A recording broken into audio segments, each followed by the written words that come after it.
అందరికీ నమస్కారం. విజయ్ సీఎంగా ప్రమాణ స్వీకారం చేయకముందే మన జ్యోతిష్కుడు ఉన్నాడు కదా వేణుస్వామి, శాపనార్థాలు పెట్టడం స్టార్ట్ చేశాడు. ఈ ప్రభుత్వం 6 నెలలకు మించి ఉండదు అని శాపనార్థాలు పెట్టడం స్టార్ట్ చేశాడు. ఈ శాపనార్థాలు పెట్టడం వేణుస్వామికి కొత్త ఏం కాదు.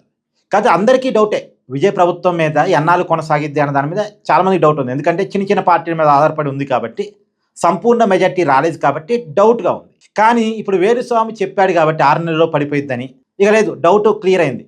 5 సంవత్సరాలు విజయ్ ప్రభుత్వం ఖచ్చితంగా కొనసాగిద్ది అని ఒక నమ్మకం కలుగుతుంది. ఎందుకంటే వేణుస్వామి ఏం చెప్తే దానికి అంతా రివర్స్ జరుగుతూ ఉంటుంది. ఇప్పుడు ఎగ్జాంపుల్, తెలంగాణ ఎన్నికలప్పుడు కేసీఆరే గెలుస్తాడు, కేటీఆర్ సీఎం కాబోతున్నాడు అని చెప్పాడు. కేసీఆర్ గెలవలేదుగా, కేటీఆర్ సీఎం కాలేదుగా. పైగా అసలు రేవంత్ రెడ్డి జన్మలో సీఎం కాడు అన్నాడు. రేవంత్ రెడ్డి సీఎం అయి కూర్చున్నాడుగా.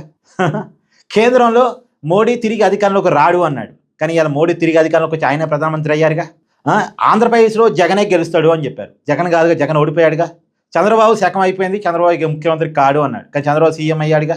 Nara Lokesh political life close అన్నాడు. కానీ నారా లోకేష్ మంత్రిగా బాగున్నాడుగా. పవన్ కళ్యాణ్ ఎమ్మెల్యేగా కూడా గెలవలేడు అన్నాడు.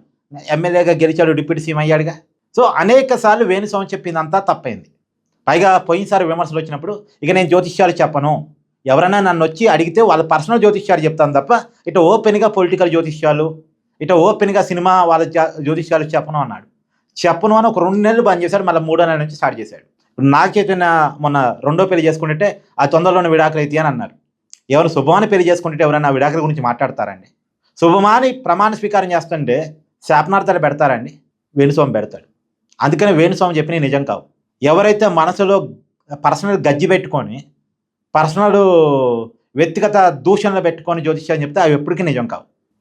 నాకు తెలిసి వేణుస్వామి ఒకసారి భగవద్గీత చదువుకుంటే నయం. శ్రీకృష్ణుడు అర్జునుడికి చేసిన గీతోపదేశాన్ని ఒకసారి చదువుకుంటే కరెక్ట్. మీరేమంటారు కూడా కామెంట్ చేయండి.